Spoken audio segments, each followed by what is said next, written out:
Assalamualaikum Prof dan Dr. Radin.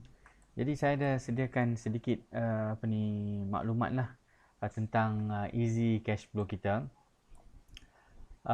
Kalau kita tengokkan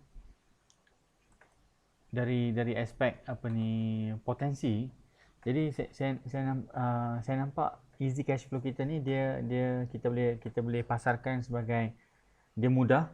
Maksudnya berasaskan Excel, Google Sheet, ringkas, kemasukan data janaan penyerta secara automatik. Untuk usahawan tanpa latar belakang perakaunan potensi dia tu. Harga mampu milik untuk usahawan mikro dan usahawan mahasiswa. Dan mungkin kita boleh explore, dikembangkan ke sekolah-sekolah menengah. Kita mungkin ada usahawan ataupun sebagai pendidikan perakaunan bagi keusahawanan di peringkat sekolah menengah. Latihan hikmat selepas jualan, dan mungkin juga kita boleh explore template easy cash flow kita ni. Dia ada template mengikut jenis perniagaan ataupun industri, contoh food and beverage, bengkel, produk e-commerce dan lain-lain. Sebab bila saya tengok industri yang berlainan, dia memerlukan kolom-kolom ataupun item-item yang berlainan. Jadi mungkin kita boleh membantu untuk kita ada template yang khusus. Kalau usahawan tu food and beverage, kita ada template A. Kalau misalnya kata bengkel, kita ada template B. Jadi kita boleh jual ataupun kita boleh conduct latihan yang industri spesifik. Kemudiannya dari segi commercialization, bila saya tengok ICANN 2020 punya borang permohonan, dia ada juga elemen commercialization. Jadi bila saya tengok tu, kita punya easy cash flow ni dia memang boleh di-commercialize. Kita punya sasaran kita boleh target sasarkan usahawan desa yang sedia ada database dia dengan kementerian. Kemudian persatuan-persatuan usahawan Bumi Putra memang cukup banyak di luar sana tu. Semasa saya kerja dengan GDEC, saya dah ada database persatuan-persatuan usahawan, especially yang usahawan internet dan pelbagai. Saya kena cari balik database tu, dan juga kontak alhamdulillah saya masih ada lagi. Dan yang ketiganya, yang ketiga dan keempat ni yang paling menarik, di mana perniagaan mikro yang baru didaftarkan di SSM ni, dia setiap tahun dia bertambah. Maksudnya kita mungkin sasarkan yang sedia ada, dan yang dia punya plus point dia tu adalah setiap tahun dia bertambah. Jadi kalau kita boleh collaborate dengan SSM, maksudnya setiap pendaftaran baru tu kita boleh promotekan produk kita. Dan yang keempat pun sama juga, usahawan mahasiswa.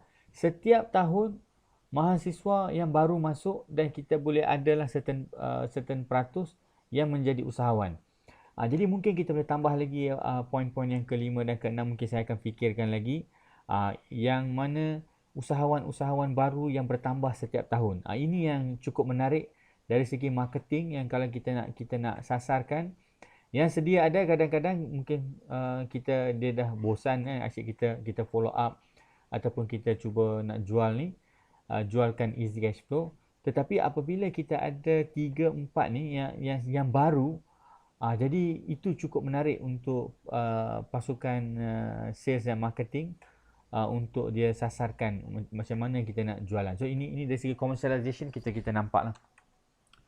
Kemudian apa yang saya cuba explore adalah dalam masa yang ada ni, di luar sana tu dia ada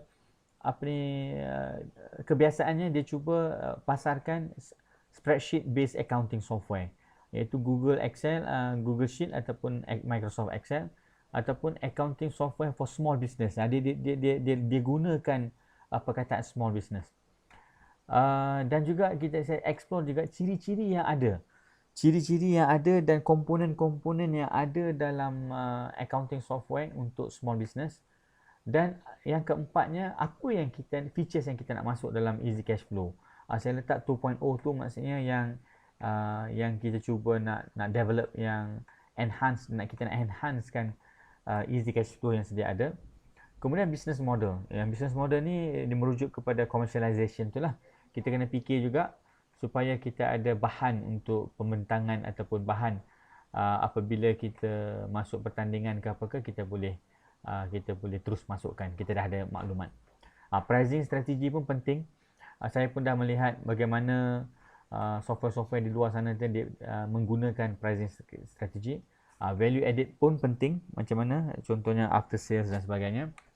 Okay, ini adalah software-software yang terdapat di sana, dan saya cuba mendaftar dan nak tengok features dia dan juga mudah ataupun tidak.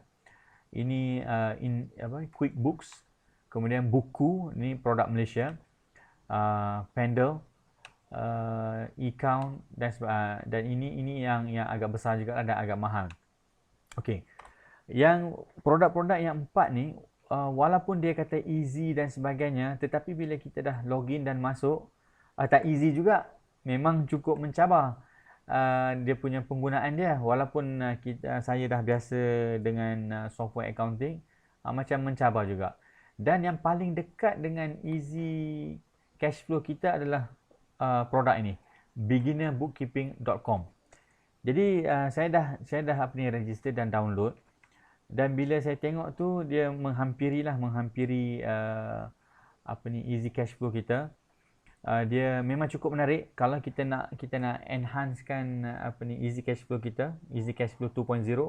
Kita boleh tengok apa yang terdapat di sini. Dia ada muka depan, dia ada macam mana nak unlock. Ini memang Excel file. Dia ada menu, kemudian dia ada bulan pertama sehingga bulan yang ke-12. Kemudian dia ada profit and loss, dia ada balance sheet, dia ada petty cash, month header untuk kita nak edit accounts header, dan dia bagi contoh yang dah ada data. Kemudian inventory, depreciation, reconciliation. Kemudian dia ada juga bahagian help, semua yang kita boleh tengok, dan juga dia ada maklumat berkenaan dengan beginnersbookkeeping.com, dan juga beberapa maklumat tambahan. Jadi tujuan saya tunjuk bookkeeping.com yang dalam format Microsoft Excel ni. Jadi pada saya, kita boleh jadikan ini sebagai asas jika kita nak enhancekan easy cash flow kita nanti. Kemudian pada pandangan saya, easy cash flow kita boleh buat PC version, web version ataupun Android version. Jadi PC version kita bagi Excel file, web version kita guna Google Sheet, dan Android version ini kita explore macam mana maklumat account tu berada dalam handphone. Kita akan further explore. Kemudian dari segi pricing, contoh bila saya tengok di luar sana tu, majority menggunakan strategi bulanan. Mungkin contoh di bawah sini kita kenakan bayaran one time untuk training, software configuration dan sebagainya. Ini harga dia kita boleh bincangkan lagi. Ini saja saya letak saja one time, dan monthly serendah RM9. Jadi kita boleh terangkan, bayangkan untuk nak menggaji seorang accountant ataupun nak untuk pemilik perniagaan nak menjalani latihan perakaunan ataupun latihan bookkeeping, latihan bagaimana nak sediakan penyata-penyata keuangan dan sebagainya. Jadi complicated. Jadi kita boleh pasarkan dengan serendah RM9 sebulan, pelaburan dia serendah RM9 sebulan, kita menyelesaikan dia punya keperluan dan masalah dalam menyediakan penyata-penyata keuangan. Jadi yang harga-harga yang berikutnya tu kita boleh berbincang dan brainstorm, standard version, customized version, network version dan sebagainya. Dan ini komponen-komponen yang kita perlu lihat, macam research and development, bahagian software development, kemudian business agreement, bagaimana siapa pihak-pihak yang berkepentingan dalam projek ni, commercialization, kemudian business continuity. Bagaimana ianya bisnes ni kalau kita rancang untuk bangunkan perniagaan, macam mana dia boleh berterusan. Jadi ini contoh yang ada dalam pemikiran saya. Andaikan FPEN adalah pihak berkepentingan bagi contoh kata universiti, dari segi development dan sebagainya, dari segi pertandingan, latihan, kepakaran, kita letak FPEN ataupun UKM. Kemudian ini komponen usahawan pemasaran. Jadi kita bangunkan usahawan di sini yang berminat untuk memasarkan produk ini. Jadi dia punya income dia punya motivasi adalah dari segi commission. Dan dari segi agensi pula, kita bagi galakkan, contoh kalau kita bekerjasama dengan Persatuan Usahawan Bumi Putra atau Persatuan Usahawan Bumi Putra Internet dan sebagainya, Jadi bila dia galakkan ahli dia untuk mendaftar ataupun menggunakan software kita, dia ada dia punya peratus dia. Contoh kalau dia ada 1000 ahli yang apa ni mendaftar dengan kita, darab dengan masa 10% daripada harga jualan kita, package dia tu nanti.